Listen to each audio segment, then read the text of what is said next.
Welcome back to another episode of Suck My Fanfic, the parent podcast to the award-winning and world-renowned podcast investigative series Suck My Fanfic. We're the parent podcast. We're in charge of those guys. We tell them when to go to bed. Yeah, tell them when to go to bed. We teach them sneaking out at night. Sneaking out. Yeah. And welcome. I'm Alex. And I'm Ryan. And we will be your hosts for today. No investigative series, unfortunately. Yes, this is just those guys deserve a break. They deserve a break. They worked very hard. Very hard to uncover some very hard-hitting truths. Yeah, and some of it was, quite frankly, scary to me. So I, for one, I'm going to hold my loved ones a little tighter. Yeah. My body pillows I'm talking about. I don't want to touch those body pillows of yours. They might be a little crusty. That's a good call. That's good. There's no black lights around. No. It feels so good to be off script. It really does. I feel like we can improv. Yeah. We can play to our strengths. I feel like I'm free. No, it was fun. I like doing that the whole creative process, the editing, the writing, the voices, all of that. But it's nice to get back to just not having to focus on that, because that's a lot of work. Yeah, it was also fun to reach out to the other podcasts. Oh, for sure. From some of the listeners. Had to wrangle some people in, but wrestle them up. You know who you are, Brad. Opening topic. I have two things. First one's very quick. You're holding serve. I'm waiting on the other end of the net with my racket. Did you see the Watchmen trailer for the TV show? No. It's cabbage. It's cabbage? Have you ever read Watchmen? No. I've seen the movie, but... The movie's actually really accurate. People shit on that movie. Yeah, I didn't love it. That's because they're taking one medium and almost directly adapting it. You just don't understand. All right, push your glasses up and shut the fuck up. Okay. Okay. No, it's almost a direct adaptation, but I love Watchmen. I thought the movie was great. I think the graphic novel was great. This is not based on either of those things. It is a 30-year sequel, 30 years afterwards. Best casting ever is Jeremy Irons as old Ozymandias. That's going to be great. But besides that, it just looks like cabbage. And it's Damien Lindelof. Do you know what I'm talking about? That sounds like IKEA furniture to me. That sounds like... Is he running for president? Damien Lindelof? Honestly, he's probably running as a Democrat. I wouldn't be surprised. Hickenlooper, that guy, the Jonathan governor. Hickenlooper. Doesn't he sound like... Okay, he's running for the U.S. president as a Democrat. Yes. Doesn't he sound like he was a president in the 1800s? Yeah. Have I talked to you about this? Hickenlooper. Yeah. It sounds like he is a 19th century businessman / lawyer who's now running for two very non-consecutive terms. Okay. Hickenlooper was president back after the Civil War, but before McKinley and that gray area. And his vice president, Damien Lindelof, who co-created Lost and also helped JJ with the Star Trek movies. He also did Cowboys and Aliens, which was an absolute garbage. An abomination. Garbage movie. He also co-wrote Prometheus. He also wrote Tomorrowland. And he's also done a lot of other... He's done The Leftovers with HBO. Is that HBO? Yeah, it's an HBO thing. And so he's adapting... Okay, so first off, he's like, I'm going to adapt Watchmen. And I'm like... Good start. Solid start. Mini-series, 12 episodes, each one mirroring one issue of the book. Fine. I'm for that. Sure.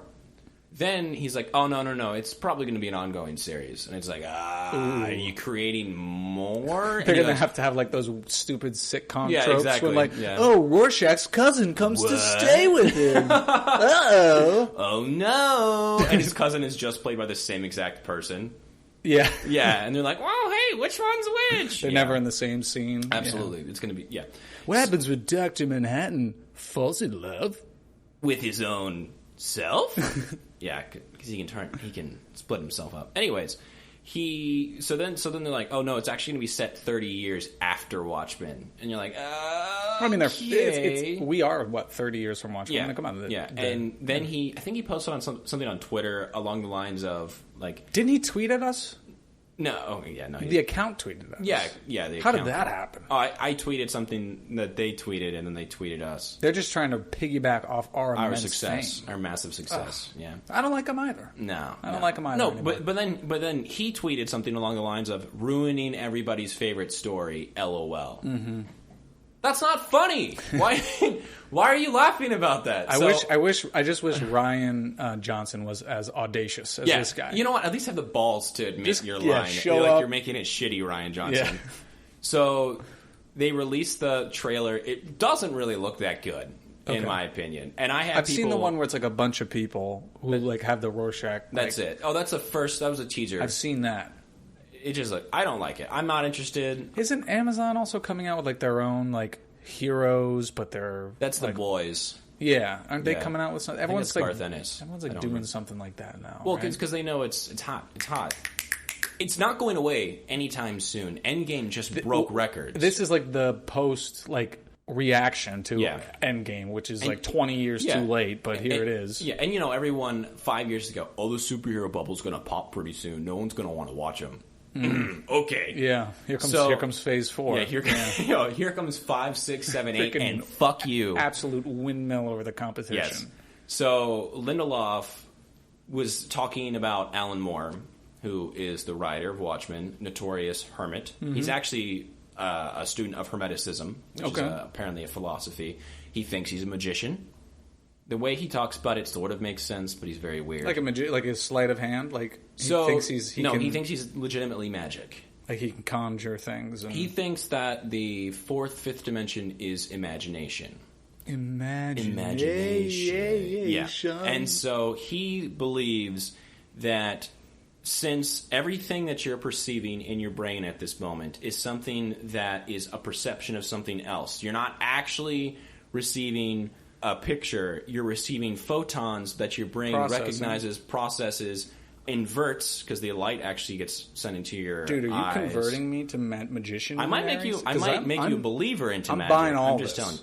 So he's saying if you're getting that, if you're receiving sound waves that are vibrating an organ that your brain has to interpret, yes. All of this is reality, correct? Everything we see is the Leviathan is provided for us. So that's what we're supposed to know. Mm-hmm. So the way that he interprets it is that if he takes something that's imaginative, that's chaotic, and pulls out of that mass human propensity for chaos and imagination, pulls it out. It makes it real. And makes it real by making you think about it and believe in it. And if enough people do that, it's real. So he's conjuring things out of imagination. I believe that. So I believe he's a magician. Alan Moore believes he's a magician. He looks like one. So do I. He looks like one.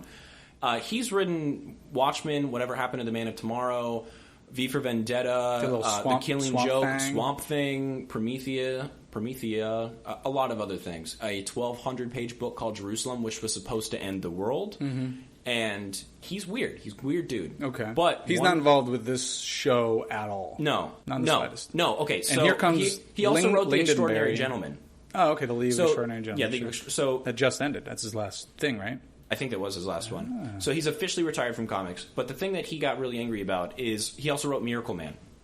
The thing he got really angry about is that he was actually letting his properties be optioned for movies and TV shows very early on because he writes really compelling, gripping things. Yeah, early on he's probably trying to make money too, get fame. But the thing was, he never actually thought they were going to get made.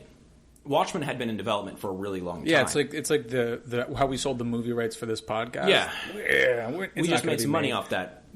99%, not 99%, but most of the things that get optioned never actually get made. I just heard that Sean Connery was attached to the project. Yeah, he's going to play you. Oh well. That's very flattering. Justin Roiland is going to voice me. Hey, I'm Ryan. So Alan Moore didn't really anticipate most of his things to ever get off the ground. And then as things started getting adapted to screen, he started getting really upset because they weren't getting adapted the right way. They were other magicians were taking his vision. His vision, putting it out warping there. His magic. Mm-hmm. For example, he hasn't even seen the V for Vendetta movie. He doesn't want to have anything to do with it. He wrote V for Vendetta as well, yeah. Refuses to sell any more options, rights for anything else he's written. But when he wrote for DC in the 80s for Watchmen, though they are original characters between he and Dave Gibbons, who was the illustrator, DC said, all right, we're all about creator rights. we will give you the rights back when we stop printing Watchmen. So when Watchmen's no longer printed, we'll just give you the rights back. And Alan Moore, at the time, not having something that was super successful. Didn't think it was going to take off as it Didn't did. think it was going to be something that DC has, like, literally 8 different versions of right now in print. Because there's one that's, like, the black and white version, the director's cut, the deluxe edition, the this, the that. And so he's never going to get the rights back. So he's notorious for... Now that he's been burned, he's Yes. not... You know what this sounds like to me? Do you know who Bobby Bonilla is? Mm-mm. Bobby Bonilla was a player for the Mets. Okay. I just had to look up his name because I couldn't remember it. So he signed, I think, like in the late 90s, this big contract with the Mets. But he was like kind of on the back end of his career, back end of his baseball career. And they owed him like $6 million. And they were really strapped for cash. Like they were trying to win, even though they're the Mets. Yeah. And they never win anything. Good try. And he's like, okay. You don't have to pay me the $6 million I'm owed. But like starting in like 2010 or something, like starting like in some other time, you have to pay out like $29 or $30 million in $1 million a year increments. Smart. He has $1 million guaranteed to him every single year until 2035. That's a big brain move right there. There is a it's like a holiday. It's called Bobby Bonilla Day, where the Mets have to give up $1 million to a guy who never even played for them. That's awesome. So that reminds me of this Alan Moore thing. It's like, oh yeah, it's Watchmen in Japanese. You're like Manga Watchmen. Yep. Yeah. It's Bobby Bonilla Day, but for Watchmen. Yes. So they said that Alan Moore's never getting his shit back, and he kind of realized that. And since then, they did a series called Before Watchmen, mostly written by Jeff Johns. Watchmen Babies. Yeah, Watchmen Babies. Watchmen all grown up. They also have Doomsday Clock, which is the direct sequel to Watchmen, where they integrate the Watchmen into the mainstream DC universe. Are they doing it in a good way, or is it just like, oh man, we got to include Watchmen in this so Doomsday Clock is badass. Okay. It's gotten a lot of development issues. It's not like they'll do like a trade and then like one of the Watchmen shows up at the end. Sorry, Alan. No. They've been... You know how there was New 52 to Rebirth? You've explained it to me. Yeah. I got this glazed look in my eyes as you explained it. They're explaining Dr. Manhattan pretty much doing a lot of stuff, a lot of fuckery in the DC universe. And it's great. I like Doomsday Clock a lot. But the issue is Alan Moore's never seen his shit again. So he's pissed off at DC. And now has he said anything about this TV show? That Lindenberry or whatever? So he hasn't said anything directly because he's kind of got smart enough to just back off of it. But there was an interview with Damon Lindelof. I'll stay over here and pet my cat. Yes, and stir my cauldron. Stir my cauldron, yeah. Damon Lindelof was in an interview, and someone asked him about, how do you think Alan Moore would react to your show?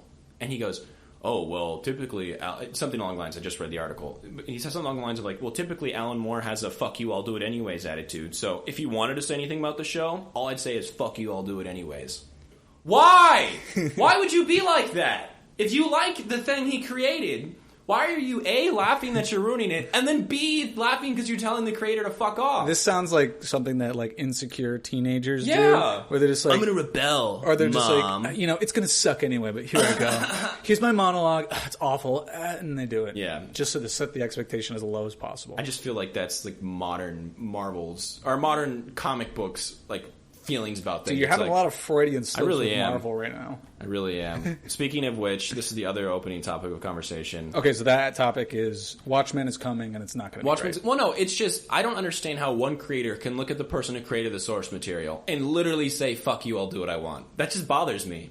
I mean, he has the rights now, right? I know. He's given the license. Yeah. That's like what we talked about. I think I wanted to bring it up because I think it adds to our overarching narrative, overarching conversation, where this dude gets the rights to arguably the most popular comic series group of characters of all time. Yeah.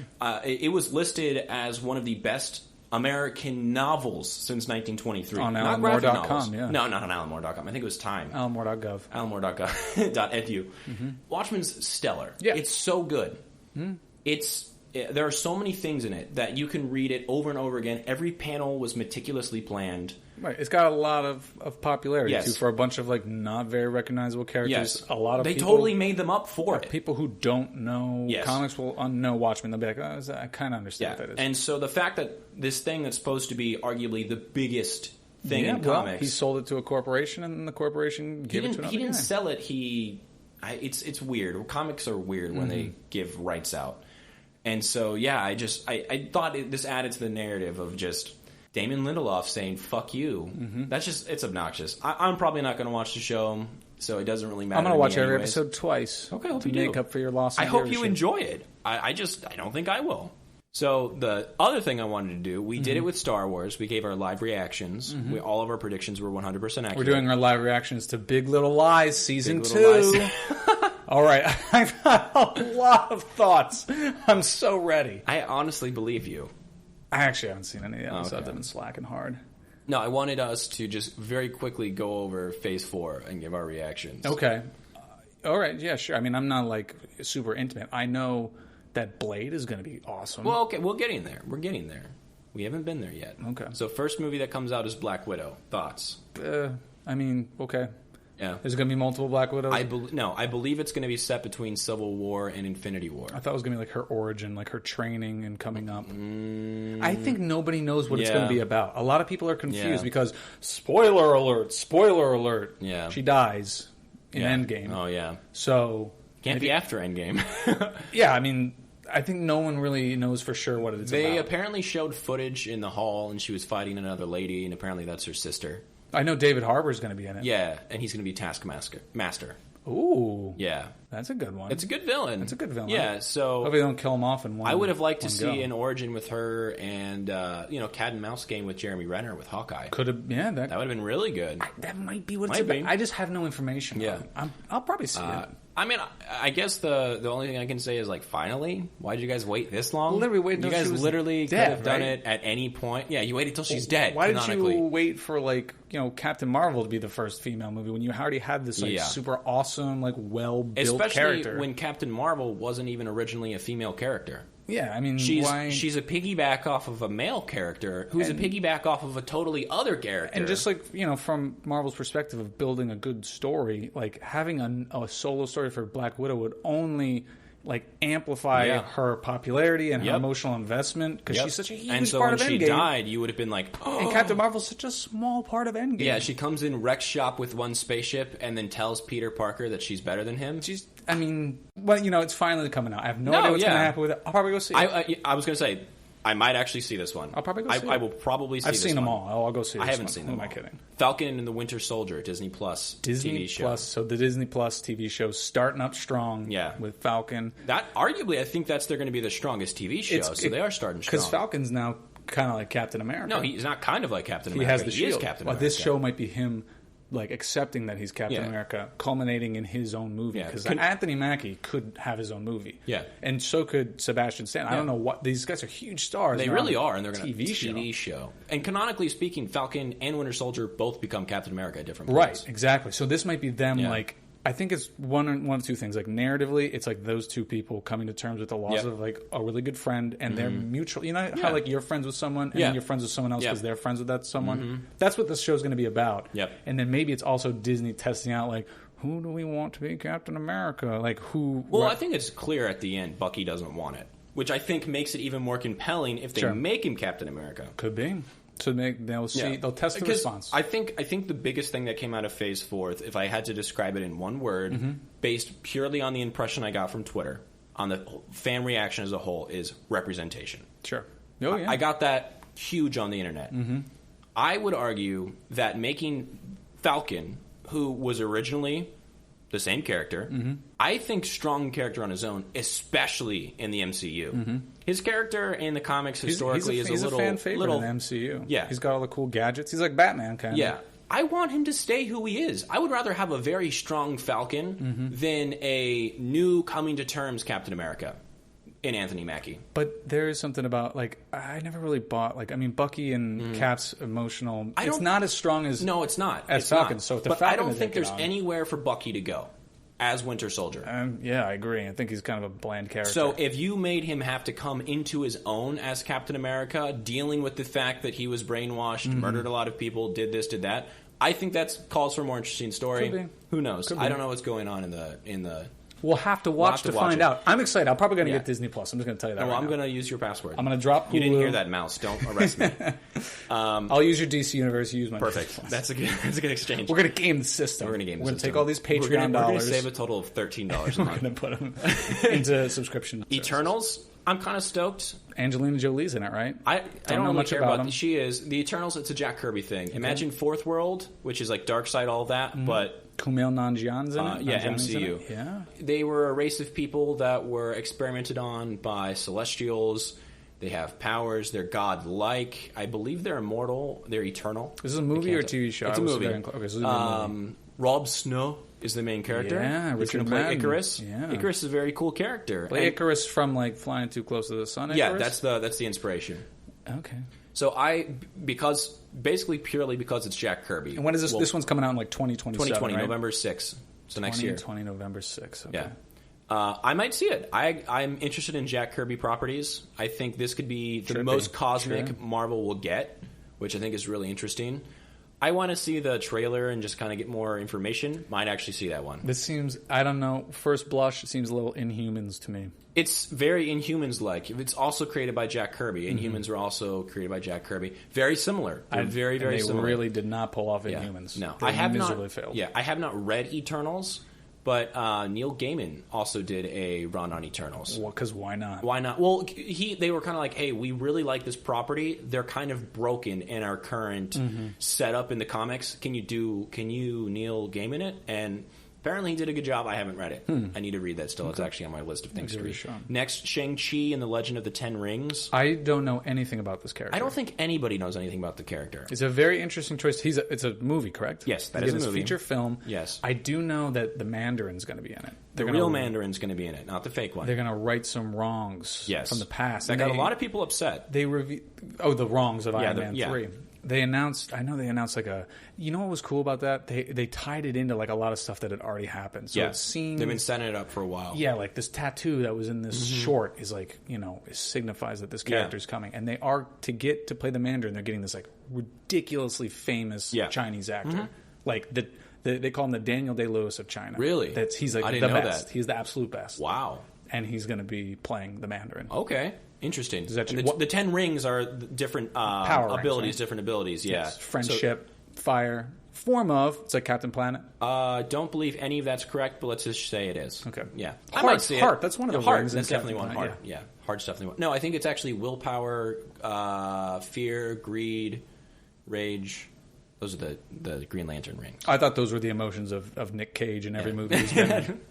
I might see it. I don't know. I'm going to wait to see the trailer on that one. What is this kid? What is he? Is he like super strong? Just a martial artist. That's sort of. He's the best martial art. No, he's supposed to be, to my knowledge, Shang-Chi is supposed to be the best martial artist in the Marvel universe. Oh, good for Marvel. They're making it representative by having a person who's Asian, someone who be a martial artist. Yeah, really good for them. That's No Amadeus Cho, who's named Shang-Chi. Which, I mean, it just sounds like in the 40s, someone's like, why don't we name this Asian character? As an aside, if this means that it's like Marvel doing a kung fu movie, I'm in. Yeah, no, that's what it's supposed to be. It's supposed to be. That's going to be great, though. Yeah. I want to watch it. Amadeus Cho is not a good character, so I'm glad they didn't do it. Next is WandaVision, spring 2021, Disney+. Why not give Wanda her own movie? Scarlet Witch is canonically supposed to be one of the stronger Marvel characters. She's been in it for fucking ever. I mean, Elizabeth Olsen's not necessarily the strongest screen presence to carry a movie. And I don't like the idea of But Paul Bettany is not that, Vision's not that strong charismatically either. No. Well, I don't think he's going to be in it. Wanda and Vision. I'll explain. Give me a second. Okay. It's going to be a Google Glass tie-in, WandaVision, where you put them on. It's actually everything. You're going to lose it when I tell you what to my understanding, what it's supposed to be. Okay. But I don't like the fact that their powers were based off the Infinity Stones. Yeah. They're tied into it. I understand it's the Infinity Saga. Mutants, It got to the point with me in the MCU where I'm like, I get it. There's Infinity Stones. Give someone else something to do. Like everything had to be tied back to the fucking Tesseract. And so I understand they didn't get the powers. They didn't want any accusations that they were bringing them out of nowhere. I guess so. So I why not give Wanda her own movie? You could have given her one this entire time. Sure. She's been in it forever, since Age of Ultron. Yeah, that's a long time. Before that, she had wasn't she in a post-credit scene at one point? Yeah, of one of the Captain Americas, I think. Yeah. I think it was maybe Winter Soldier. Winter Soldier, I think. So, maybe I might watch it. I think you're going to jump to it. Allegedly, it's supposed to be based on Tom King's Vision run. Okay.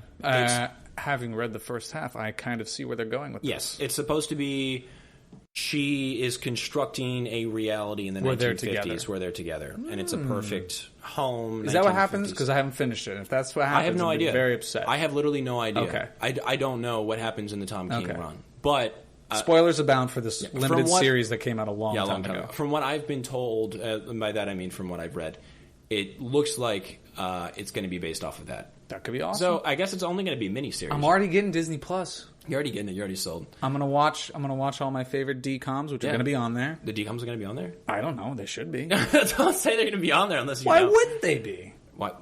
Who knows? Next, gonna watch Cory in the House. Cory.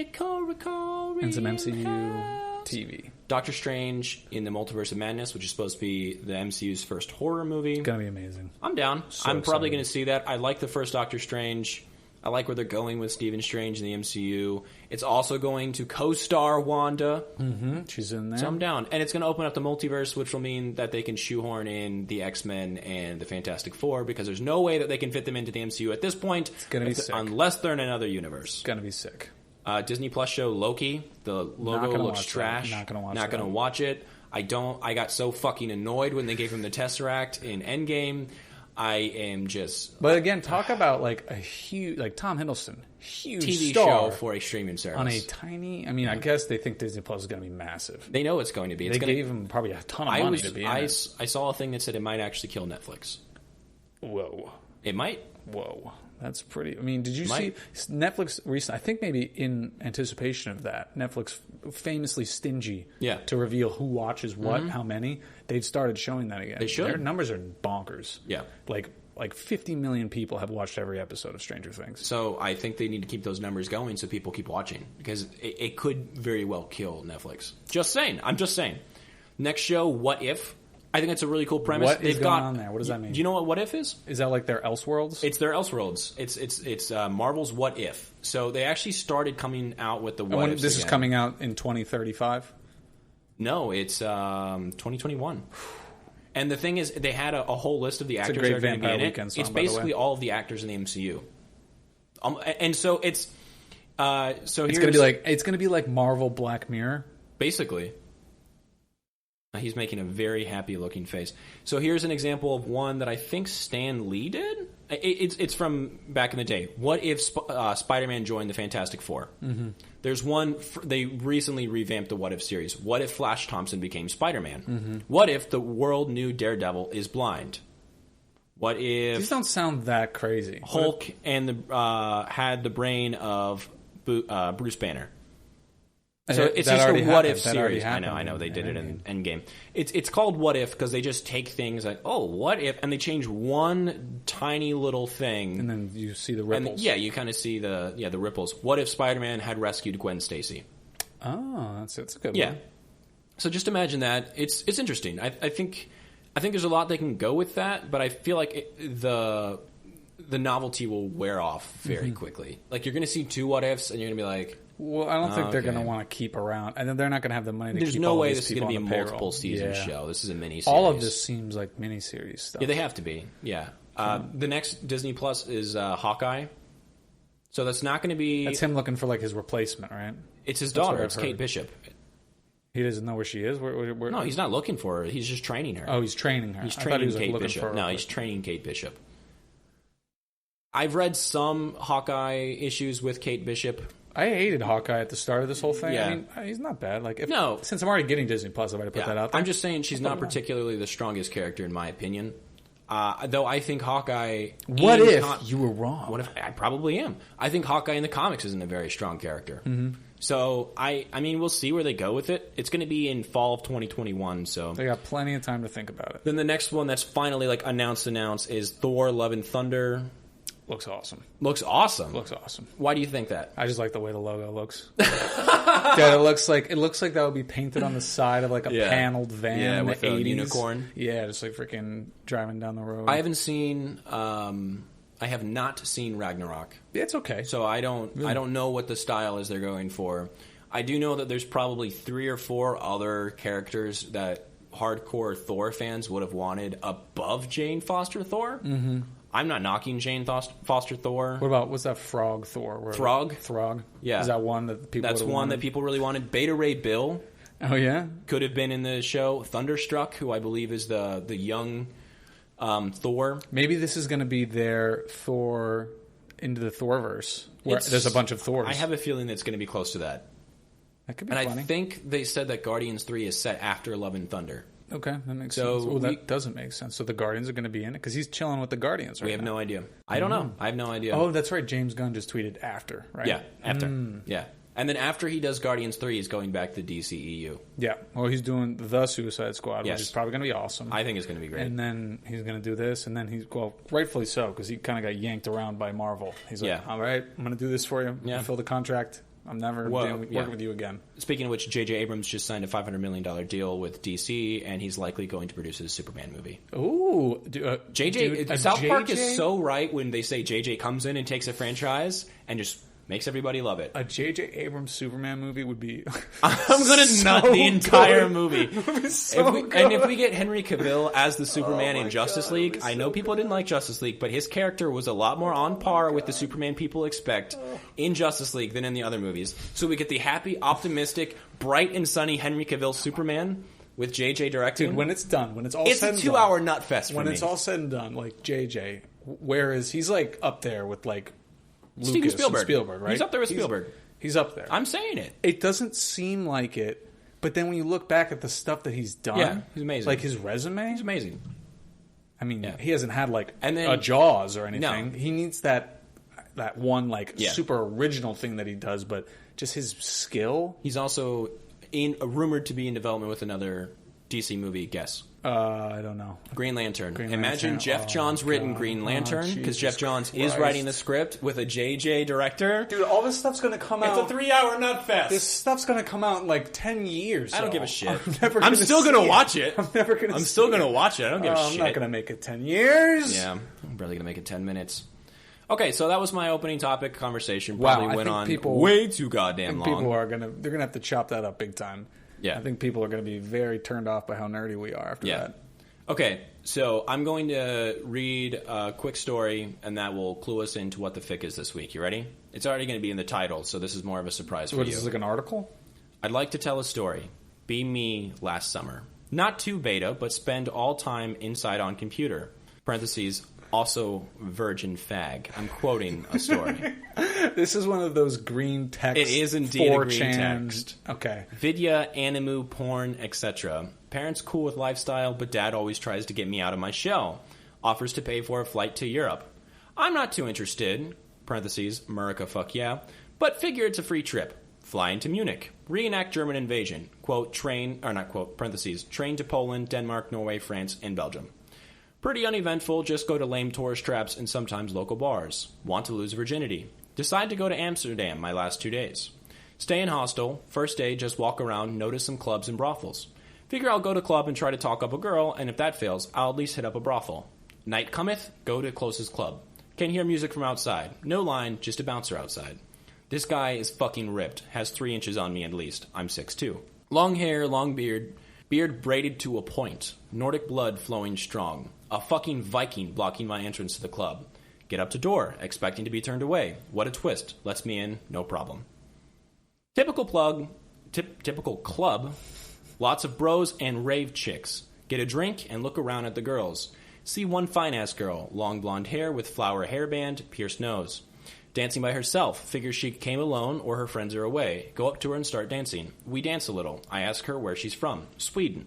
Ask her name. Sky. Doubt it's her real name. Fucking hippies, but she's so hot. We dance and I buy her a few drinks. Asks me if I want to do Molly. Never done anything but pot, but hey, this may go somewhere. We keep dancing. She starts grinding on me more and more. Please don't get hard. Please don't get hard. Get hard. Yep. Yeah, that's right. And he's not talking about the Will Ferrell, Kevin Hart smash comedy. Okay. After about 20 seconds of grinding on my hard dick, she turns around. Big smile on her face. Puts hand on the front of my pants. I put my arms around her, and we kind of sway to the music while she strokes. She stops. Follow me. She leads me away from the pit and bar to the men's bathroom. Oh God, this is it. Here we go. A guy is coming out as we go in, just smiles at us. Some stalls are closed, and a guy is washing his hands but doesn't see us go to the last stall. She unzips my pants, drops to her knees, starts going as if my dick is rotting fish or whatever the fuck they eat. I come in less than a minute. Shit happens. She kind of giggles and swallows, unzips, and takes off her pants. Bends over the toilet. I've gone soft. Start to eat her out. She's loving it, though I have no idea what I'm doing. A few minutes into it, she turns around. Rim my ass. Pokerface.jpg. When in Amsterdam. When in Amsterdam, bro. You're there. Never thought I'd do something so nasty, but I'm pretty buzzed and horny. Start to rim her ass. She moans loudly. All of a sudden, hear a knock at the urinal. Open the door. Oh shit. Get up from the floor, open the door.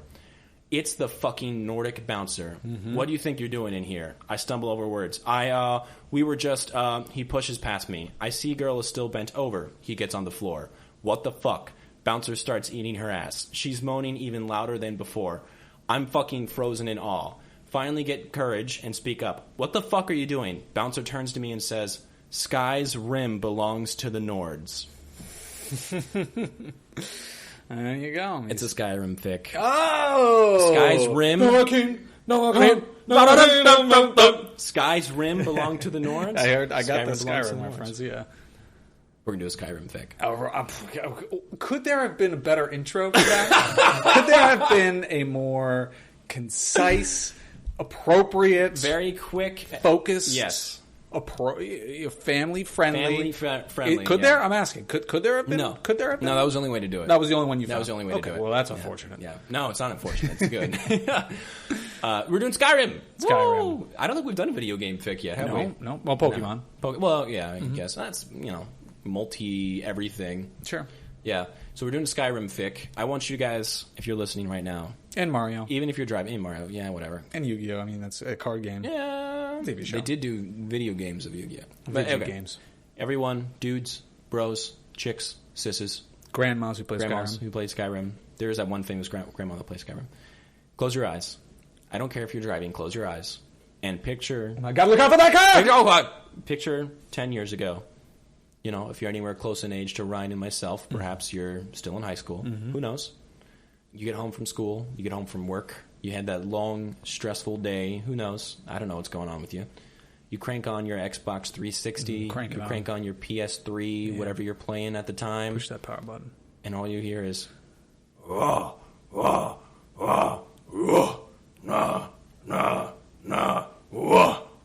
And then if you're me, you're fucking in it, guys. You immediately start a new game because you could never pick what character you wanted to be. And you are taken away to a massive fantasy land full of beauty, wonder, story.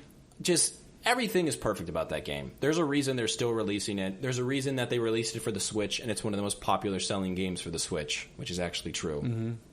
It's just a great game. And I mean, that game... It's playing make-believe in your backyard in a video game. It's so good. Anything you want to do, you can do it. Before I played it, I had someone describe it to me as, if I see a mountain, I can go to that mountain, climb it, and do whatever I want. And I'm like, wow, that sounds pretty cool. Mm-hmm. And then I played it, very hesitant to buy it, because I didn't think I was going to like it. Because I'm not big into fantasy games. I'm not big into role-playing games. I'm not big into anything like that. It was amazing. It's so good. You can do everything but kill Lydia. That's the only thing you can't do. No, I killed Lydia. I actually actively do remember murdering Lydia. No, yeah? Yeah. She kept coming back. You can't have sex in the game, which is okay. But it's so good. Mm-hmm. I don't know. The only criticism I have for the game is that it took up too much of my time. When I would literally come home from school, crank up the game, and I would play until I would fall asleep. There were weekends where I don't actually remember eating or drinking because I was so I ate cheese wheels. Yes, you were so busy farming and drinking in Skyrim. In the game. Yeah. Yes.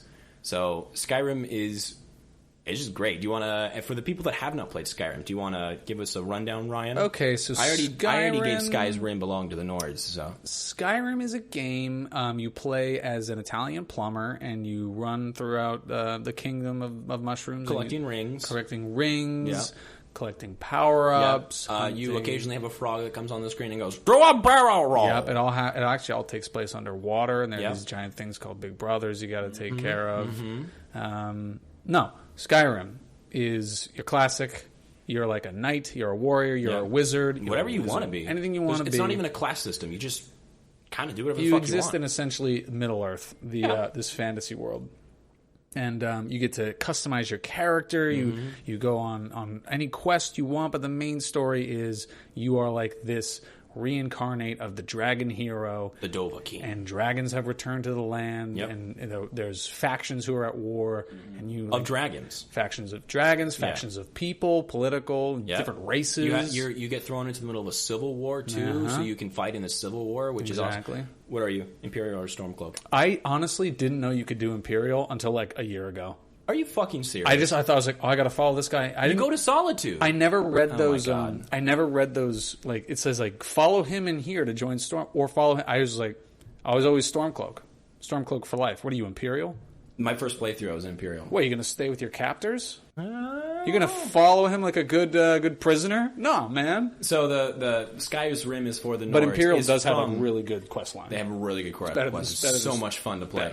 The rebel leader, Ulfric Stormcloak, who is a really cool character, really interesting character. It's my guy. Yeah, he's in Whiterun? No, Whiterun is it's Winterhold. Winterhold. He's in Winterhold. So it's got like Game of Thrones in it. That's like a Game of Thrones reference. Whiterun is basically the neutral city in the middle of the warring factions. Okay. And then if you choose whatever side, you like start your campaign there onward. Yeah, so basically you go around with like spells or bows and arrows and swords and shields and you fight dragons, collect gold and raid dungeons, fight druggers, zombies, vampires, werewolves, ghosts. Yeah, I mean, holy shit, it's so good. Yeah, it's incredibly deep. Yeah. And it's one of those games where it's like you'll go to like a castle and there'll be a bunch of like there'll be like wizards there and then bandits and you'll find like little scraps of paper that'll tell the story of like, oh, the bandits are if you don't want the story, you don't have to get the story. You can blast right through the whole thing. You can blast right through it, or you can play the story. There's a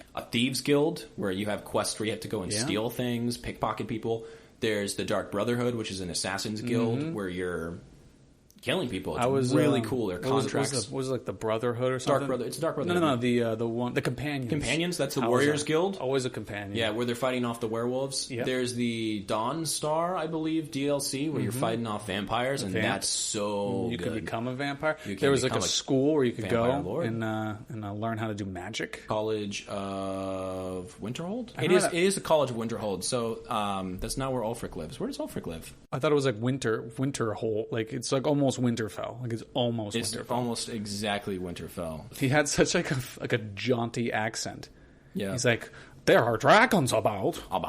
Yeah, it's very vaguely Nordic. But Ulfric's whole thing is Skyrim for the Nords. So it's in the Elder Scrolls series. So in the series, there's the Imperial Army, the Imperial, what would you describe them? It's like action. It's like there's like this like continent. Windhelm. He lives in Windhelm. There's like a continent of a bunch of like provinces, and then the main capital, Tamriel, has the Imperial. Cyrodiil is the capital. Tamriel is the main region. Is the continent? That's the whole region? Okay. Tamriel, yeah.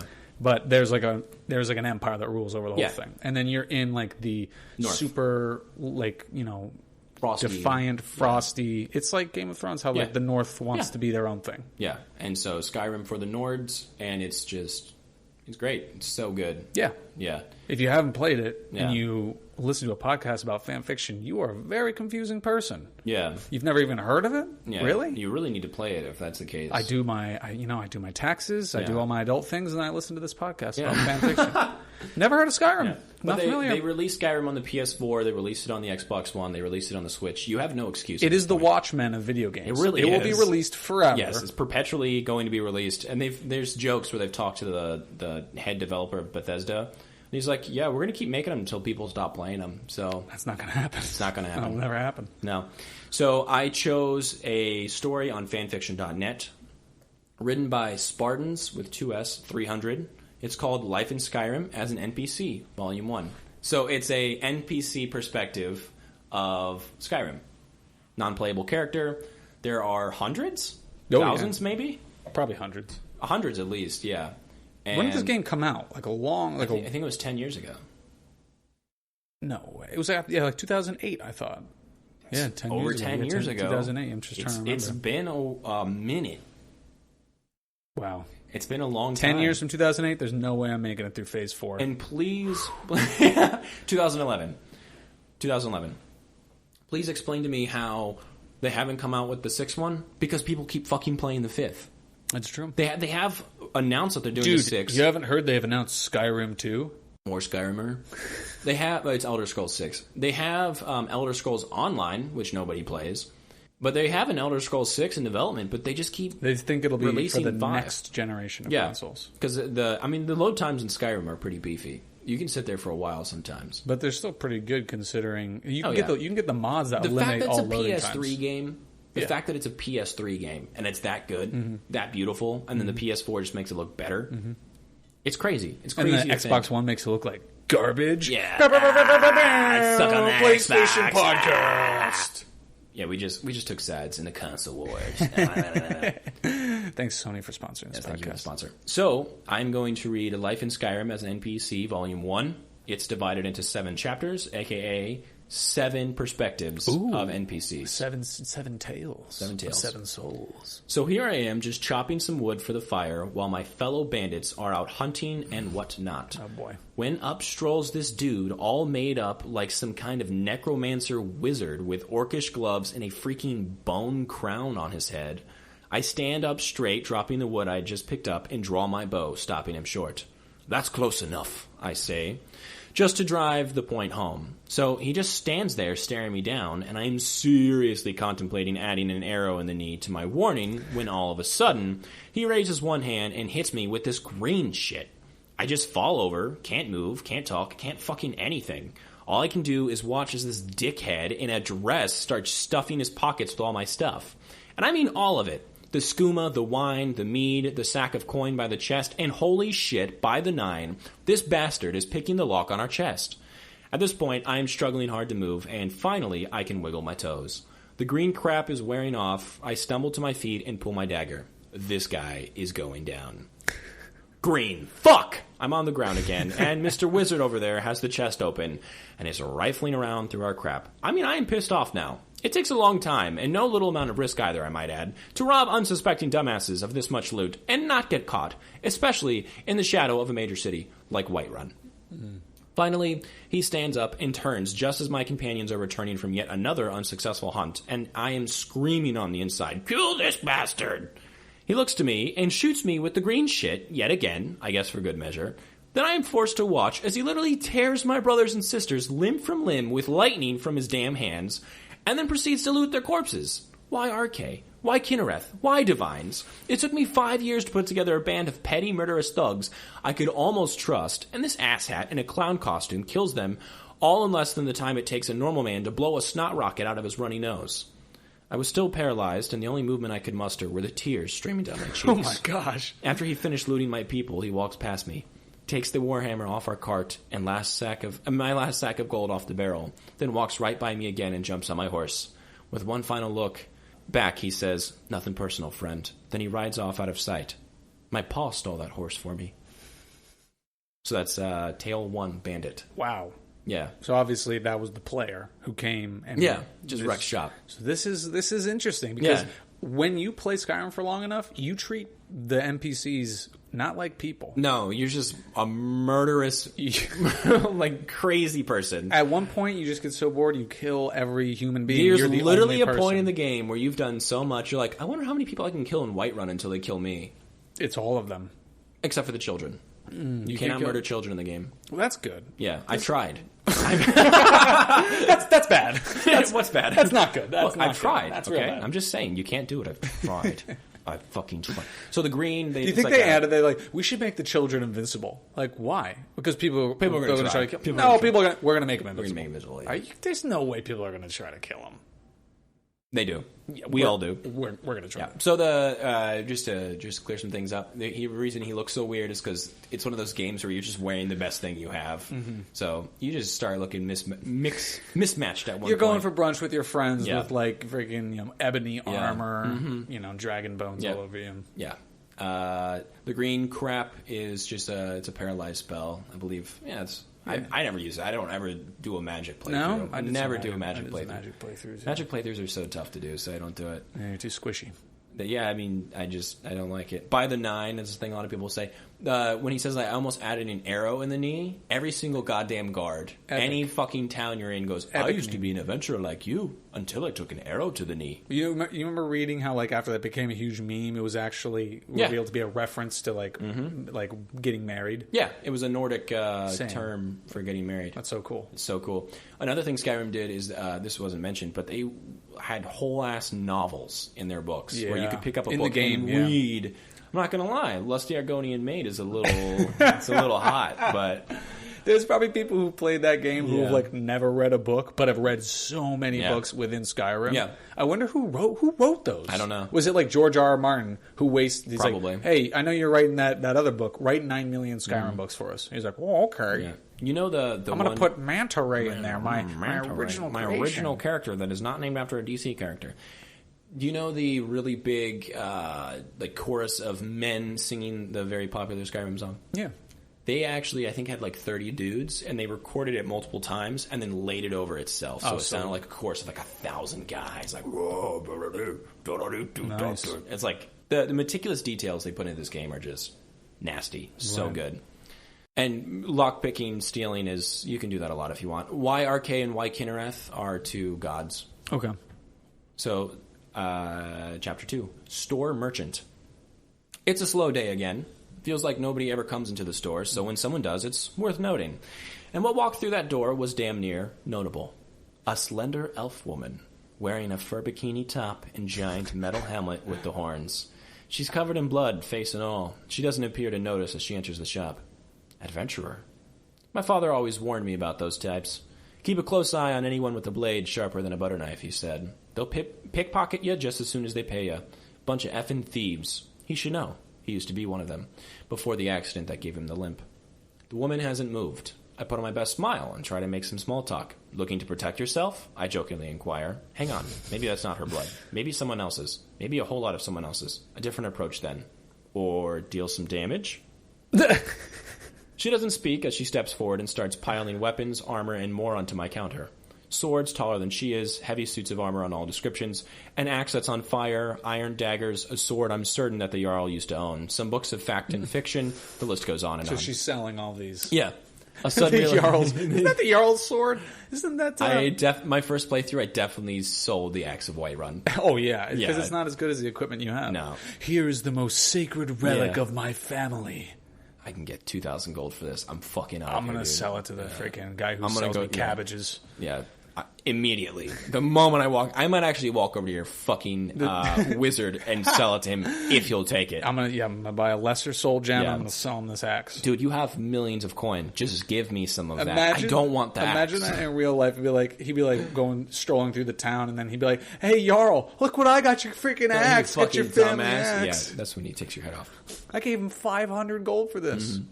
A sudden realization: I can sell this for twice, maybe 4 times the price I offer her. We're talking thousands in profit. There is now a pile of weaponry large enough that it devours my current stash of funds down to nearly the last coin. Mm-hmm. She pauses, silently puzzling how to pry the last shiny coin from my purse. The blood-soaked woman takes out an apple, setting it gingerly atop the mound of armor and weapons she had stripped from the bandits and creatures she brutally murdered. Yep, that'll do. That's everything I've got. It will take me a little while to move all this merchandise, but hang on. I look down behind the counter at the notice pinned there. Whiterun, 23 days ago. 1 apple, stolen from a market stall. I look back at the apple. Oh, God. Look down at the apple's description on the notice. Motherfucker. That's the end of that one. Oh, man, nice. So you were not allowed to sell stolen things to particular merchants. Unless you had, like, really high speech, right? Unless you had really good speech, so you could, like, convince them to buy it. Oh, this old thing? I've always had this apple. I found this. Yeah, and so, like, sometimes... The Whiterun axe? I hate that. Sometimes, if you commit a crime for, like, 50 gold... the entire fucking army will be on your ass. Like that's another. This game really encourages stealing. Yeah. Like if you want anything in the beginning of the game, you have to take it. You have to steal it. Yeah. And so I thought that was funny with the motherfucker. Like she sells all this stuff legitimately that she obviously took off of dead bodies that she murdered. It's all good. But the 1 apple. You took my apple, you bitch. Yeah. One thing that Skyrim's also really big into is modding. And I had this one friend who I went over to his house, and he was modding on his computer. He's like, yo, you want to see my Skyrim character? I'm like, hell yeah, let's do it. Then he showed me a naked character who had, like, maxed out armor, everything. I'm like, where is it? He's like, it's those little dots right there. I'm like, okay, so there you go. This is one of those games you can be pervy if you want to. Oh, I mean, it is popular among teenage boys. It is, yeah. I have friends who have admittedly, I'm not one of them, I swear to Jesus, jerked off to Lydia. What? Yes. To Lydia? Your companion? Of all people. Of all people. Yeah. I mean, you can do better than Lydia. You can do better than Lydia. Come on. What's the sister of the guy you first meet in River Run? I can't remember her name. She's better than Lydia. I'm sure there's many. Yeah, there's many. Yeah. Anyways, yeah, some of those giants are very muscular. They really, The vampires, they've got good tone. Mm-hmm. The one female vampire in Dawnguard. Is it Dawnguard? Yeah. I think it's Dawnguard. She's pretty good looking. I've never. We are obviously extremely depraved individuals. Maybe a little bit. I actually, one of my best friends back at home, Lane. He and I became friends because of this game. We had German together, and I sat next to him, and he's just this big bear of a man, and I was really stoked on Skyrim because I killed my first mammoth. But you know when you're like really low level and you do something, yeah, no, that's hardcore. And you're like yes, but then when you get high level, it's like was so great about that game. It really gave you a sense of accomplishment. Really, you die a million times. Yeah, you really have to. You have to learn how to save well and intelligently. Yeah, it's not sad that like we get that from video games now. That sense of achievement and progress. Not from real life. You don't get that from IRL. No. Never. But I killed a mammoth, and I was dude, that's sick. I was so stoked on it, and I was low level, so I got in one of those like primordial huts that they can't get into, and I was just shooting arrows into it until it died, and I was stoked on it, and so I like turned to him like, "Yo, I killed a mammoth last night," just trying to like make conversation. He goes, "Dude, in Skyrim?" I'm like, "Yeah." He's like, "I love Skyrim." I'm like, "I never thought you would," and then we were like great friends after that. So I never thought you could say that. Bow, bow, bow, bow, bow. Yeah. Part 3, College of Winterhold Teacher. This is the Mages College of Winterhold. Winterhold. If you have an aptitude for magic, you should try out the Mages College at Winterhold. College of Winterhold Teacher. I had the weirdest dream regarding that psycho dragonborn. I awoke in the middle of the night to the silhouette of that brutish man standing over me, nearly electrocuted him on sight. I was so startled. I thought he was going to try to take advantage of me, but no, he just asked if I knew a thing or two about destruction. Being the college's gate guard, I'd hope so. Rubbing the sleep from my eyes, I explained that yes, I did indeed know quite a lot about destruction, but I don't give free lessons. He told me that he certainly had the coin, and he proceeded to pay over 1,000 gold for lessons. He was a quick learner. Astonishingly quick. Come to think of it, I think he absorbed a year's worth of knowledge in about 15 seconds. He thanked me, walked over to a corner of my room, and crouched. I thought that he had totally lost it, but surely enough, a moment later, he disappeared. The things Drevis teaches those illusionists of him, I tell you. I lay down in bed and fall asleep almost immediately. And the most terrifying part is that I had this dream about a dozen times last night. Over and over. The same conversation, similar transactions. He paid me a bit more gold during each dream. And the same crouching disappearance technique. I remember it all so vividly that I don't think it could have been a dream, but if it wasn't, where'd the couple dozen 1,000 gold pieces that he paid me go? Maybe I did actually give him those lessons. Maybe he stole the gold. It's not like I have any evidence, but I know one thing. If I did teach him, I won't be responsible for what he does with the knowledge.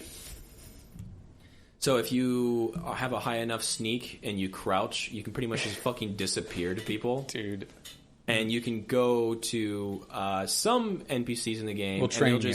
They'll just level you up on your specific levels. So you actually have a leveling system that's based on, it's got to be 20 plus attributes. Oh, yeah, easily. It's a lot. Easily. And, there's destruction magic, conjuration, restoration, illusion, and those are alteration. Those are just the magics. Alteration is just the one for tailoring clothes. That's pretty much it, yeah.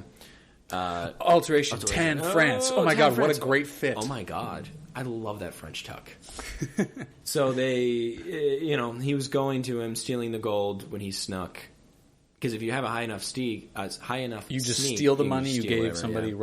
That right, hit me because I used to do that all the time. Yep. No patience. No patience. If you want to be a little shithead in the very beginning... You get the archer. What do you mean? There's a guy when you come to the first town, he'll be your companion, but he'll also teach you archery. Mm-hmm. So what you do is you say, be my companion. And then you ask him, will you teach me archery? You pay him a bunch of money. And then you just take the money? As your companion, you say, hey, I need that money real quick. And he says, oh yeah, sure thing. And then you turn like, I want archery lessons. You give him the money. He gives it back. You know when you're... Pooping back and forth forever. That's what I used to call it. You know when you're sneaking out of the city that's being attacked in the very beginning and you're in the tunnels? Right before you get to the bear? Okay. I think it's the bear. Mm-hmm. You know, there's a big thing you got to mark up. It's like teaching you how to sneak, how to play the game. The guy who's leading you, if you turn the game all the way to highest difficulty and sneak behind him... You can stab him, right? You can stab him a bunch, and your one-handed and your sneak just, like, fucking skyrocket. Skyrim rockets. Dude, there's that's what got me, because, like, as wondrous and rewarding as we made this game sound... You can game it. I just cheated the heck out of the experience. Yep. So much. Internet forums, how do I get to be the best, the fastest? Exactly. So this is for sawmill owner. Oh, boy. So I'm just doing some work down at the sawmill when out of the corner of my eye I see this guy wearing all jet black leather hauling ass on his horse towards town. He doesn't slow down when he gets to the gates, just gallops through them, across the bridge, and then, you won't believe this, gallops the damn horse straight up the ramp into the mill. I'm about to dive for cover, but I'm too stunned to react in time. At the very last second, he reins the horse in and brings it to a stop about a foot away from me. He dismounts from the horse and with a totally blank look on his face turns to me and says, I'd like to buy some lumber. I'm more than a little freaked out by the whole thing, but I try to play it casual. Doing some building, eh? We can deliver them wherever you need. The guy reaches into his money purse and pulls out a fistful of gold, hands it to me and says, I'll take 20 logs. I let out a little sigh of relief, glad that this is going to be over soon, and I tell him that I'll have them hauled over right away. Without missing a beat, the guy immediately reaches back into his purse and pulls out more gold. I'll take 20 logs. Why didn't he say he wanted 40 logs? Did he change his mind? Well, whatever. Money is money, I figure. So I tell him the same thing I said before. We'll have them hauled over right away. Guy immediately pulls out another fistful of gold and repeats himself. What the hell? We do this again and again, him just pulling out wads of cash over and over, like he's caught in some kind of endless loop. I keep taking the money and promising that we'll deliver right away, but he never replies. Unless it's to pull out another lump of gold and order 20 more logs. We do this little routine over a dozen times at least, just him pulling out gold and buying logs 20 at a time. Then he finally stops, and without saying another word, he turns, quickly snatches a butterfly out of the air, rips it in half, shoves both wings into his mouth, gets back on the horse, and then he rides it straight into the river. What the hell just happened? So there's a lot of Skyrim things going on. I don't think I got them. What was happening there? So the butterfly? Yeah, what was the butterfly? So the one part of the game is alchemy. You can combine a bunch of different ingredients. Right. And for some reason, I always get really deep into it. And you can, alchemy was too confusing for me. It's a lot. You can actually pull butterflies out of the air, though, and use them for alchemy. But there are some butterflies that are good for health, or good for whatever. So you just pull them out of the air and eat them. So that's what he did. He was in the middle of talking, saw a butterfly, exited out of the chat, grabbed it. Yeah. The logs, I assume he was building his house, which is a DLC. Hearthstone. And then, is that World of Warcraft mobile game? That might actually be that. What the fuck is whatever the fuck it is. Yeah, Homestead. Yeah. I don't keep up with the names of the DLCs. They have like 2 of them, so I don't really give a shit. Yeah. That's way too many. I'm a vanilla Skyrim kind of guy. Sure. Vanilla. It's only vanilla. And then, I'm pretty sure you're only limited to how many you can buy at one time, so you just have to do it over and over. Exit out a bunch of times. Yes. And the horse thing, you can basically ride your horse anywhere. A horse can basically go vertical up a mountain if it wants to. Yeah. This one is called Vilcus. All of Whiterun has been freaking out since the damn dragon took the watchtower, so when this so-called Dragonborn killed the thing, I thought things would go back to normal. Fuck no, it didn't. The same guy who killed the dragon comes strolling into Jorviskar the other day, wearing nothing but a loincloth. He asks Kodlak if he can join, and acts all cocky and shit, like he assumes he's automatically in. While we're discussing the issue, the crazy son of a bitch is jumping all over our table, knocking all our food and shit on the ground. For some reason, Kodlak ignored that and says he'll need to prove his worth by fighting me first. I am so ready to kick this crazy guy's ass. But when we get outside, he is somehow fully clothed and armed. I don't even want to know where he was hiding everything. I have no idea what the fuck just happened, so I make sure he knows that he can't use magic like when he was fighting, when he is fighting me. 30 seconds later, my shield arm feels like it's been reduced to a pulp by his incessant hammering on it. I thought we both knew this was a practice fight. I gave the lunatic my sword and told him to go sharpen it because it still had seniority over his bitch ass. Fast forward a couple months, and the same fucker is now the leader of the companions, and definitely holding a grudge about the whole sword sharpening thing. FML. Also, I'm pretty sure he's banging Aaliyah. Nice. So, as I said, I was a companion, so I got that. That's a companion reference. So the companions, the Warriors Guild, Jorvisker is their great hall that its roof is a ship. Mm-hmm. Kodlak was the leader, and I believe you become the leader. Dude, that's what the next Skyrim 2. That's what Skyrim 2 needs. Even more Skyrim. It's like ocean faring and that'd be, don't even say that. Baby. That'd be really good. It needs that. 6 is Whiterun Court Wizard. I have sold that man a lot of stuff. So get this. I'm studying around a lot of stuff from that I also have stolen a lot of stuff from him, yeah. His freaking conjuring table. Yeah. So get this. I'm standing around in my study, just killing some time, chatting with an associate and listening to all the great warriors in the main hall discussing all things considered podcast. So that's where you're going with that. No. Discussing the ongoing hostilities when he saunters in. Yeah, that guy. I sent him to get a damn stone from a nearby tomb like months ago. Back then, he was wearing little more than some dirty and bloodied leather and carrying a steel sword. But now he's strolling in here with a blade at least twice as wide and tall as he is, fully decked out in some kind of armor I've never seen in my life. Further still, he was followed by 2 women who were wearing what I could only describe as strips of leather that did nothing to hide little to hide their bodies, one of which I recognized from the companions here in town, Aaliyah something or other. The guy just slaps the stone down on my desk, and I'm sitting there trying to remember what the hell I needed it for. Something to do with the rumors of dragons, I suppose. But that was a fool's errand, apparently. It's been months since the rumors of a sighting, and there's been nothing since whatever. I thought I should at least humor him for this effort. I gave him some crap piece of armor I had kicking around, and within a few seconds, he stops me and asks me what I sell. I figure he must be wishing to master the arcane arts. But he then tries to sell me the fucking armor I just gave him. What a dick. I buy it anyway. Yeah, you gotta buy it. That's so funny. That's like, that's a quest in the main storyline, but you don't have to follow the main storyline. So this just obviously was like, I'm doing what I want. Immediately goes off, conquers the game, and then realizes I should probably play the main story. Yeah, I used to do that. My first playthrough, I did every side quest and then the main quest. Really? Like all of the main side quests. You know, you can't do all of the side quests. They'll just keep giving you quests. But all the main ones, like I did Dark Brotherhood, Thieves Guild, Companions, all that shit. And then by the time I got around to the... Too OP. Yeah, it was just... Once you've made it out of the Dwarven dungeons, you can conquer pretty much you can pretty anything. much do whatever you want. That's like some of the hardest video game ever. Yeah. I can't remember what the one city is that's underground with all the bioluminescent stuff. Beautiful. Yeah, I don't know. It's a dwarven. I know. I don't know which one you're talking about. Yeah. Like I said, I use all the cheats to sneak in, get all the armor, and sneak back out. Yeah, okay. I would not do that, but there's my thing is anytime I start a playthrough, I'm like I'm gonna be a wizard this time. I'm gonna be a mage. And I need a sword to get through this part. Yeah. Either that or I can just do a little bit of archery, and then I always turn into an archer. I'm always an archer. Yep. When you max out your archery stats in Skyrim. So nice. So good. It's a good YouTube rabbit hole is archery trick shots on Skyrim. Is it really? I've spent a quantifiable amount of time watching those. Mm-hmm. It's also a good rabbit hole when you want to get your smithing up and you just make nothing but iron daggers. Iron daggers, iron rings. Yep. All day. Then you can enchant those iron rings. So you get your enchanting up. 2 birds, 1 stone, 1 iron stone. It's a good game. I don't miss home. This is 7, Thieves Guild member. I don't miss home one bit. I'm glad to leave that life behind me. True, Skyrim wine is utter rubbish compared to the fine vintages of Valenwood, but life is basically good with the guild, especially now that newcomer has stirred up business. I admit he has impressive talents. His bow is almost as good as mine. Yet there's something not quite right about him. None of the guild have ever bothered me while I train, excepting Vipier at times. But as soon as I draw my bow on the target, he just appears. The first time it happened, I was confused. He just stood there, right next to the target, utterly quiet. When he saw me pause in drawing my bow, he moved back a step, only to return right next to the target once my arrow was notched again. My aim is perfect, It's not like I was worried that I'd hit him or anything.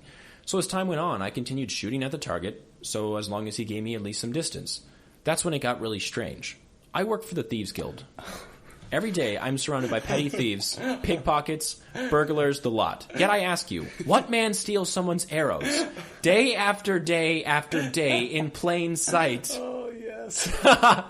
It's not like I'm blind. It became pretty clear that his intent in watching me practice stemmed from a greed for the steel arrows that pierce the wood and straw of the dummy.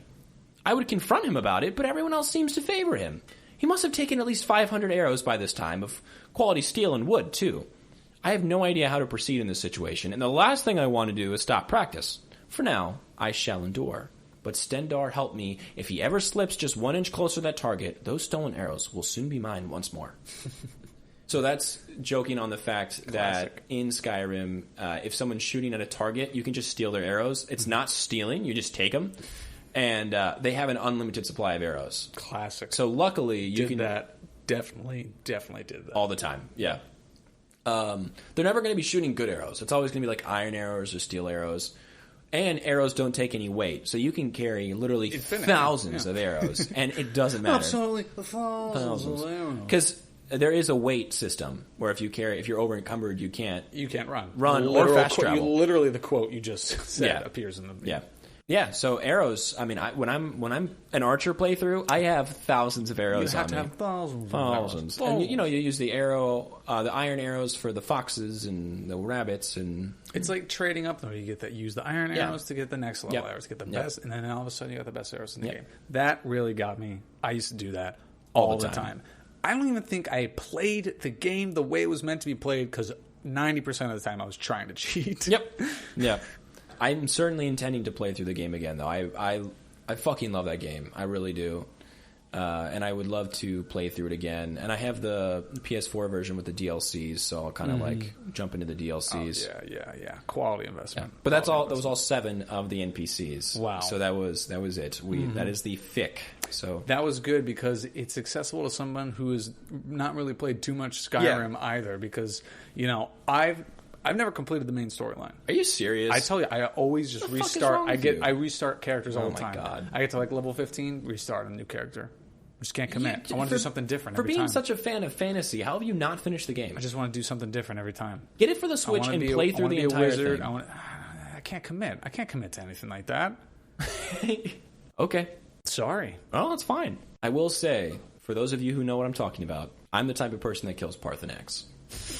I am. You make it to the end. You kill the final dragon. I'm the type of person. You fight the Ebony Warrior. You get that far? What are you talking about? Like, once you've completed everything in the game, there's like a guy who comes down from the hill. Yeah. That's next level. Yeah. Wow. Yeah. That's pretty impressive. Yeah. Another cool thing, they have an Easter egg in the game. When you get to the throat of the world, which is the tallest mountain, you actually see Kim Kardashian, the other throat of the world. Okay. If you climb to the top, to the very peak, there's a pickaxe, an enchanted pickaxe. And it's a reference to Minecraft. Mm-hmm. Yeah. Isn't that a fun Easter egg? It's just a normal pickaxe, right? It doesn't have any special properties. I think it has an enchantment on it. Or it has a name. I think it's like Notch so-and-so's. Yeah, Notch's pickaxe. I think that's what it is, yeah. So... never made it that far. Commitment issues. Jesus Christ. Compliments? Funny. Yes. I think they were... Spot on. I think they were accurate, funny, very quick to read through, just sort of like quick... little, drabbles almost of this is funny that this NPC character. I mean, I love all the references. Yeah, it's a really it's like one big inside joke to everyone who's played the game incessantly and like knows how to kind of. It's really I think it's one of those things that's accessible and fun, and you get the joke whether you've completed the story or you've only gotten to level 15. Okay, keep dabbing. That's okay. It's a great game. I don't know why you do that, but yeah, I think it was great. I thought it was good. Yeah, solid. I honestly, as far as criticisms go, I mean, what criticism? There's really nothing you can criticize about it. It's fun. It's quick. I didn't like the way they treated this. They really portrayed the thief in a weird way. Yeah, and it just didn't really work with the story. I mean, the way that the woman character was in her loincloth. Yeah, and the Alea the Huntress thing. Way crossing a line in this day and age. When was this written? 2015. Yeah, it's 2019. Okay, get with it. This was written in 2015, but it's being read in 2019. Okay, So it's time I to grow am up. not okay with it. It's time to grow We need up. to change it. Lame the Huntress, though, is sort of a babe. I'm just saying. Oh, yeah, full disclosure. Yeah, full disclosure, she's sort of a babe. She's got the face paint like a Nordic woman, the kind that would give you one of those fear erections. You know what I'm talking about? The kind of one that would let you rim her sky in the bathroom of something like that. Of an I don't know. Amsterdam nightclub. Yeah, I have seen disgusting pervy mods for her too. Oh gosh. Yeah, some of the mods for the game are crazy. The best mod in the game, Thomas the Tank Engine replacing the I would dragons. say that's the second best. The first best is Tommy Wiseau Horse. Oh, I actually have seen that one. Yes. It's like a weird morph. And they also have Tommy Wiseau dragons. Oh, they do? Oh, hi, Mark. Yeah, it's terrifying. That's great. Yeah. That's great. Yeah. So, what'd you think? Was it good? Did you like it? Liked it. Enjoyed it. Brought me back. Brought me back. Sweet. Had great moments. Yeah. So, what are you stoked on today, Ryan? Oh, what am I stoked on? Oh, jeez. I didn't expect this. I'm so caught off guard. You didn't expect the stoked on that we do basically every episode. Give me a second. I mean, the only real thing that I have done over the past several days is watch season 4 of Queer Eye on Netflix. Oh my god! So I just have to say I'm stoked on. You're stoked on Queer Eye. Don't have to go into it if you don't want it's to. Fine. It's those sons of guns. They did it again. it's better. It just is better. Oh my god! Still better. Same 5 guys. Same 5 guys. Okay. How's my man that does the heavy lifting? Is he doing Bobby anything? changes lives. Bobby, okay, Queer Eye, if you didn't listen to the Queer episode, because no one listened to the Queer Eye episode. Not the Harry Potter one. Is 5 gay guys come in, make over a person's life. They each have a different aspect. Bobby Burke, rebuilds homes. The amount of work he does in this season, unbelievable. Bobby Burke does the only real work. Dude, everybody puts in work. Anthony puts in work. Karamo does nothing. He does the most. Out of all of them, I think he does the most this season. Okay. He does more than Bobby. Can I spoil it for you? Sure. There's a guy who's in a wheelchair because he used to be like into dealing drugs and he got shot and he was now wheelchair bound and now he like leads like a wheelchair like nonprofit. Karamo reaches out to the guy who shot him and they sit down and they reconcile the fact that he was shot and is now wheelchair bound. I mean, the house is nice, but that's crazy. Come on. I don't see the point of that, but okay. Because he never had... He didn't know who the person was. It wasn't like somebody he was beefing with. So did he pull him out of jail? No, he got out of jail. He wasn't like arrested for that. I mean, he got shot, but it was like two people who were, like in the, criminal community. So it's not like you're going to get in trouble for that. Okay. I mean, I guess it's pretty nice. It gives him closure. As far as Karamo things go, it was a massive step. Okay. It was a massive step. No, I trust you. As far as Karamo things... what's his name? Karamo Brown. As far as Karamo things go, massive step. Yeah. And awesome. He went to FAMU, didn't he? FAMU? Yep. He's from... he went to Marjorie Stoneman, where's that again? I think it's Boca. Yeah, something like that. It's down south. By West Palm. Yeah. It's more southern than we have been. Yeah. And by that I mean where we've lived. So southern, it's northern, yeah. Yeah, so southern, it's pretty close to being northern for sure. Mm-hmm. But yeah, Queer Eye season 4. Must watch. Go watch it. If I could only watch one episode, who am I watching? Oh, dude, watch the first one. Because you're going to have to watch the second one. And then the third one. Okay. And then the fourth one. Okay. I see where you're going. They're going to do next season in Philadelphia. I might move to Philadelphia. Who knows? Shoot my shot. Are they still in Atlanta? No, they were in Kansas City for the past 2 seasons. So they were like out in the heartland. Freaking awesome. Okay, well, good for them. I am stoked on the Definitely Inappropriate podcast. Okay. Yeah, it's a lot of fun. It's hosted by Liz and Matt. Mm-hmm. You can tell they've been friends for a very long time. They live in L.A., from what I can tell. And they're automatically cool. Yeah, they're automatically. If you live in L.A., you're automatically cool. If you go to any store in New York, all of their T-shirts and stuff say like references to L.A. and San Francisco. They really do. But it's fun. It's just a really fun, like 30-minute max. They're that's short. Refreshing. They're really short, that's so nice. You can kind of burn through them. And honestly, when you start listening, you really won't realize when they just start switching because you'll just like, I'm just going to keep listening. But I mean, they're funny. They've got really, really good rapport.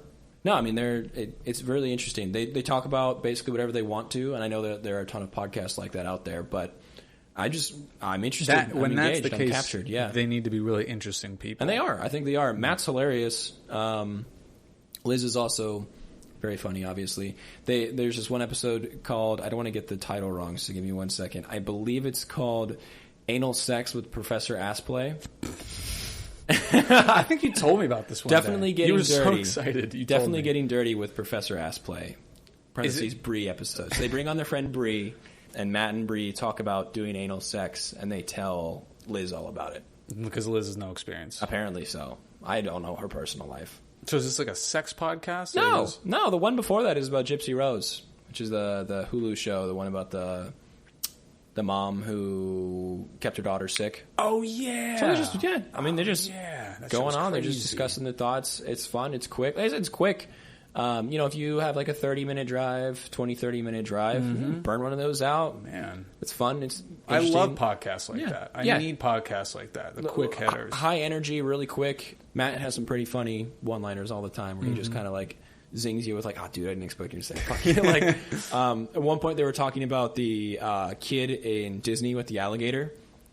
Oh my god! And being from Orlando, I have very strong feelings on that. Yeah. And Matt was just like, he went off on like, what are you supposed to do with the alligators? Because Liz said something about like, well, why were there even alligators there? And he's like, what? Should we take all the birds out of? Good point. Very good. It's very funny. Excellent point. I messaged them and like, yo, I'm from Orlando. Fuck those parents. Like, you're in a swamp. The entire state is a swamp. You know, if that alligator had a name, he might be as big as Harambe. Probably. Yeah, because they definitely killed that alligator. Oh, yeah. That alligator's dead because those parents are stupid. That gator, I don't care that the kid died. He's now a nice pair of boots somewhere. Yes. No.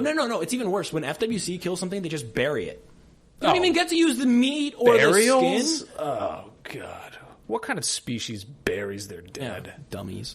So definitely inappropriate. A lot of fun. They're on Twitter. They also have a very big Instagram presence they wanted me to mention. They also suggested we do Instagram. I told them you'd reach out to them about that. What would we do on Instagram? I don't want anyone seeing my face. Unless they're watching our wildly successful YouTube playthrough choices. They said that their Instagram is blowing up. They said their Instagram is better than their Twitter. Instagram is better than Twitter? That's what they told me.